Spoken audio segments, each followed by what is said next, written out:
दोस्तों, अपने ही भारत का एक व्यक्ति विदेश में काम करता था और वह अपनी पत्नी के साथ वहाँ रहता था। उसकी जो पत्नी थी वो बेहद खूबसूरत कि अगर कोई पहली बार उसको देख ले तो पहली बार में ही वो अपना दिल खो बैठे। एक दिन वह अचानक से अपने कमरे पर जल्दी आ जाता है और जब कमरे के हालात देखता है तो उसके पैरों के नीचे से ज़मीन खिसक जाती है। वो देखता है कि उसकी पत्नी उस कमरे में है ही नहीं।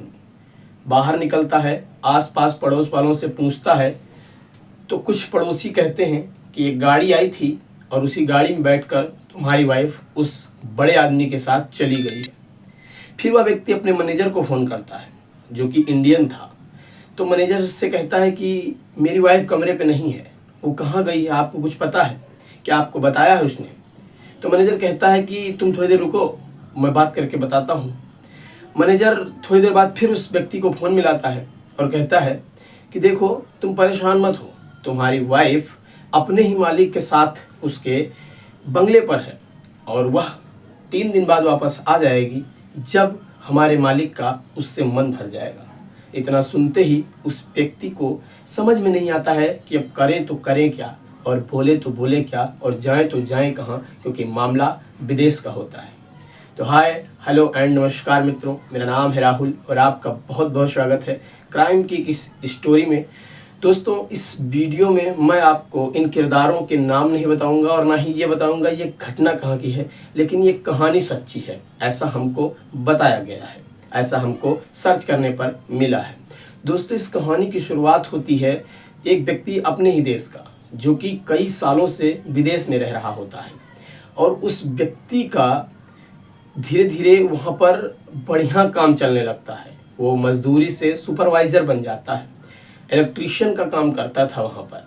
लेकिन कुछ दिनों बाद उसके घर वाले उससे बोलने लगते हैं कि बेटा, अब तुम शादी कर लो, काफ़ी बड़े हो गए हो।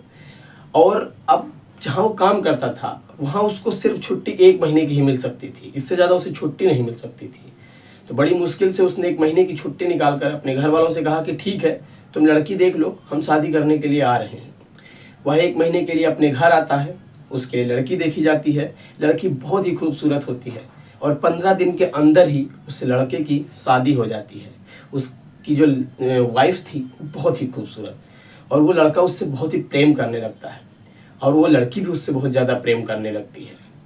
अब जब लड़के के जाने का टाइम होता है तब वो लड़की बहुत ही रो रही होती है और अपने पति से कहती है कि आप हो सके तो ना जाइए, यहीं पर रहिए। लड़का भी कहता है कि मैं भी तुम्हें अकेले छोड़कर यहाँ जाना नहीं चाहता हूँ, मेरा मन नहीं कर रहा है, लेकिन अब मजबूरी है, जाना तो पड़ेगा ही। तो वो लड़का कहता है कि मैं जा रहा हूँ इस बार और कंफर्म करके आऊँगा, मेरा जो पैसा वैसा वहाँ बकाया है वो सब पैसे वैसे लेकर भी और अपना वहाँ पूरा हिसाब किताब करके मैं आके यहीं कोई अपना काम शुरू करूँगा और तुम्हारे साथ रहूँगा। इतना कहकर वो लड़का चला जाता है। फिर उसके बाद अब वो लड़का वहाँ चला तो जाता है, लेकिन ना इधर उसकी वाइफ का दिन कट रहा था उसके बिना और ना ही उस लड़के का मन लग रहा था वहाँ पर। अब उसकी जो वाइफ है वो फ़ोन पर बातचीत करते करते कहती है, या तो आप हमको वहाँ ले चलिए और वरना मैं आपके बिना रह नहीं पाऊँगी। अब वो जो लड़का होता है वो परेशान होने लगता है कि अब क्या करें, कैसे लाएं, क्योंकि उसको लाना भी इतना आसान नहीं था। फिर वो अपने मैनेजर को ये बात बताता है तो मैनेजर कहता है कि ठीक है, उसको लाना इतना तो आसान नहीं है, क्योंकि जिस कैटेगरी में तुम काम करते हो उस कैटेगरी में कोई यहाँ अपने फैमिली को नहीं ला सकता है, लेकिन मैं मालिक से बात करता हूँ, अगर वो चाहेंगे तो हो सकता है कुछ उपाय हो जाए। तो मैनेजर अपने मालिक से बात करता है जो कि विदेशी है, एक विदेशी आदमी है, उससे बात करता है और कहता है कि अपना जो इलेक्ट्रीशियन सुपरवाइज़र है वो अपनी पत्नी को लाना चाहता है और या फिर वो काम छोड़ देगा, लेकिन वो हमारे पास काफ़ी दिनों से काम कर रहा है, उसके काम छोड़ देने से हमारे काम को बहुत ही नुकसान होगा। तो जो वहाँ का बड़ा आदमी होता है यानी मालिक होता है वो कहता है कि छोड़ देने तो क्या दिक्कत है, हम किसी दूसरे को हायर कर लेंगे। मैनेजर उसको समझाता है, कहता है नहीं, उसने अगर काम छोड़ दिया तो बहुत बड़ी प्रॉब्लम हो जाएगी और फिर नया बंदा कैसे क्या करेगा ये सब समझाने में भी टाइम लगेगा। तो मालिक कहता है फिर क्या करें? तो कहता है काम करते हैं, उसका जो रैंक है उसको थोड़ा बढ़ा देते हैं और जब उसकी रैंक बढ़ जाएगी तो उसकी पत्नी का पासपोर्ट और वीज़ा दे देंगे और वो अपनी पत्नी को ले आएगा।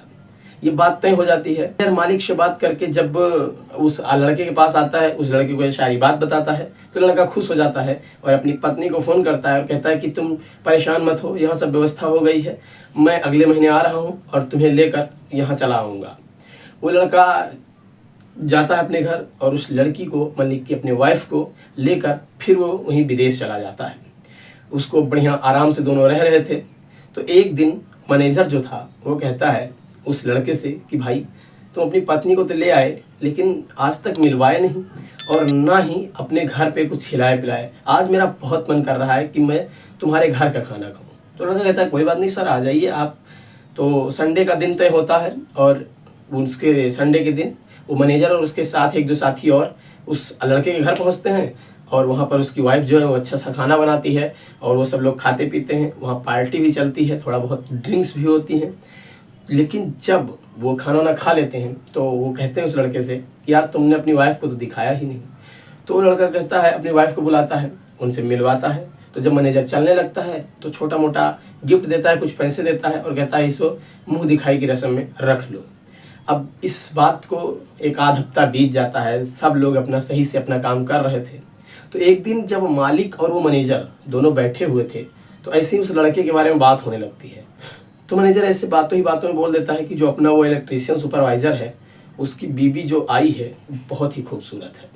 ये सुनकर उस विदेशी जो मालिक था उसके मन में उसके लिए कुछ अलग भावनाएं बनने लगती हैं। तो वो कहता है मैनेजर से कि मुझे एक बार उससे मिलना है। तो मैनेजर फिर उस लड़के को फ़ोन करता है और कहता है कि हमारे मालिक तुम्हारी वाइफ को देखना चाहते हैं, उससे मिलना चाहते हैं। लड़का एक बार को चौंकता है लेकिन फिर सोचता है कि हो सकता है भाई मिलना चाहते हो ऐसे ही। तो फिर संडे का प्लान बनता है और वो सब लोग संडे को फिर इकट्ठा होते हैं और वो जो मालिक था वो आता है, खाना पीना खाते हैं, ड्रिंक्स भी होती है और चलने के टाइम पर वो मालिक उसकी औरत को एक बहुत ही महंगा गिफ्ट देता है। ये देखकर वो लड़का थोड़ा सा चौंक जाता है, लेकिन अब जिसके यहाँ काम कर रहा था, विदेशों में आप कर भी क्या सकते हैं, तो वो उसको एक्सेप्ट करना पड़ता है। अब थोड़े दिनों बाद क्या होता है कि एक दिन जब वो लड़का काम पर गया होता है तो अचानक से उसके घर की बेल बजती है और जब वो लड़की दरवाज़ा खोलती है जाकर उसकी पत्नी, तो देखती है कि सामने उसका मालिक खड़ा हुआ है। उसका मालिक अंदर आता है। वो लड़की भाग कर जाती है अंदर और कहती है सर आपको पानी वानी चाहिए, तो पानी वानी पिलाती है और भाग कर जाती है, अपने पति को फ़ोन करती है और उनको सारी बात बताती है। अब ये सुनकर वो लड़का चौंक जाता है, लेकिन काफ़ी दूर था वो जहाँ काम कर रहा था, उसका रूम थोड़ा दूर था तो वो आ भी नहीं सकता। उसने कहा मुझे एक आध घंटा लगेगा आने में, लेकिन जब तक तुम अपना उनको चाय पानी करवाओ। अब वो जो मालिक था वो उसको यानी कि उसकी वाइफ को कुछ बोलता है और अपनी गाड़ी में बैठाकर अपने बंगले पर लेकर चला जाता है। अब जब वो लड़का आता है, रूम पर पहुंचता है, तो वो देखता है कि उसकी पत्नी नहीं है। तो अब उस पड़ोस आसपास के लोगों से पूछता है तो पता चलता है कि उसका एक गाड़ी आई थी और उसी में बैठकर तुम्हारी वाइफ गई है।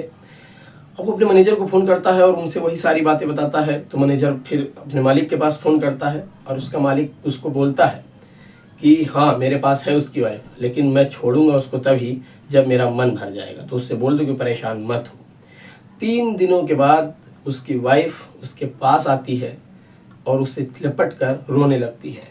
अब वो लड़का और वो लड़की दोनों कुछ नहीं कर सकते थे, क्योंकि उसके मालिक ने जब उसके घर पे आया था तो उसने कहा था कि अगर तुमने इनकार किया तो मैं तुम्हारे पति को मरवा दूंगा और तुम्हारी ज़िंदगी बद से बदतर हो जाएगी, तुम्हें पता भी नहीं चलेगा कि उसके साथ हुआ क्या था और तुम कुछ नहीं कर पाओगे। इसलिए जैसा जैसा मैं बोलता हूँ वैसा वैसा तुम करती रहो। ऐसे ही एक आध हफ्ता और निकलता है। उसके बाद एक बार फिर वो मालिक उस औरत को यानी उसकी वाइफ को लेकर जाता है, फिर अपने पास रखता है और फिर उसके साथ ज़बरदस्ती करता है, अपने मनमानी करता है। और उसके बाद अब वो लड़का था वो परेशान हो चुका था कि अब करे तो करे क्या, क्योंकि इन लोगों का पासपोर्ट भी उसी के पास था, ये देश छोड़कर भाग भी नहीं सकते थे। फिर वो अपने मैनेजर को सारी बात बताता है तो मैनेजर कहता है कि देखो इसका सब का जिम्मेदार मैं हूँ, तो मैं ही तुमको इस दलदल से निकालूंगा। फिर बड़ी ही मशक्क़त के साथ, बड़ी ही चालाकी से वो मैनेजर इन दोनों का पासपोर्ट निकाल लेता है, फैक्ट्री से चुरा लेता है और इन दोनों को देता है और कहता है कि तुम जितनी जल्दी हो सके तुम दोनों यहाँ से निकल जाओ, बाकी मेरे ऊपर क्या बीतेगी वो मैं देख लूँगा, तुम मेरी टेंशन मत लो। फिर ये दोनों मियाँ बीवी बहुत ही बहुत ही कठिन तरीके से, यानी बहुत ही मतलब एक होता नहीं है कि चोर की तरह भागना, वहाँ से बहुत ही मुश्किल से भागकर एयरपोर्ट पहुँचते हैं और इंडिया वापस आ जाते हैं। यहाँ आकर ये केस भी करते हैं, लेकिन अब जब यहाँ के ही केसों में यहाँ नहीं सज़ा मिल पा रही है तो विदेश का कौन देखता है। ये केस आज भी पेंडिंग में चल रहा है। बाकी आपको स्टोरी कैसी लगी है कमेंट सेक्शन में ज़रूर बताइएगा, और ऐसी स्टोरी सुनने के लिए इस वीडियो को लाइक करके चैनल को सब्सक्राइब कर लीजिएगा। फिर मिलेंगे एक और नई स्टोरी के साथ, तब तक के लिए जय हिंद, वंदे मातरम। अपना और अपनों का ख्याल रखिएगा। दोस्तों, इस वीडियो को सुनाने का उद्देश्य किसी की भावना को ठेस पहुंचाना नहीं है, बल्कि समाज में हो रही घटनाओं को आपके सामने रखना है, ताकि आप और आपकी पूरी फैमिली स्वच्छ और सुरक्षित रह सके। धन्यवाद।